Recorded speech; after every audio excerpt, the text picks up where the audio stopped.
Hello বন্ধুরা, ডিম খেতে তোমাদের যদি না ভালো লাগে, দেখো আমার মতন একদিন তৈরি করে তোমরা দেখো। এতে সব কটা ডিম ফাটতে দিয়ে দেবো।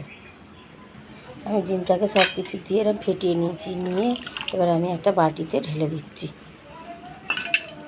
দিয়ে তোমরা বন্ধুরা এরকম করে আমি ভাতে আলাদা জল দিয়ে সেদ্ধ করছি না, আমি ভাতের ওপরে দিয়ে আমি সেদ্ধ করছি, করে ভাবিয়ে নিয়ে আমি একটা চাপ। এদিকে আমার ডাঁটা আলুর তরকারি হচ্ছে, ভাত ডাঁটা আলুর তরকারি। আমার ডাঁটার তরকারি হয়ে গেছে, কত সুন্দর ভাবাটা হয়ে গেছে। এবার আমি পিস পিস করে কেটে নেবো, নিয়ে আমি রান্না করবো। তোমরা দেখো সব ডিমগুলো ভাজা হয়ে গেছে। আমার ছেলে সেদ্ধ খায়, তাই ওর জন্য দুটো সেদ্ধ করেছি। এবার আমি কড়াই পেঁয়াজ লঙ্কা সব ভেজে নিয়েছি। এবার মশলাটা দিয়ে কষে নেবো। কষানো হয়ে গেছে, এবার আমি জল ঢেলে দেবো। এটা দেখো আমার ডিমের কারি হয়ে গেছে, আমি এবার ঢেলে নেবো।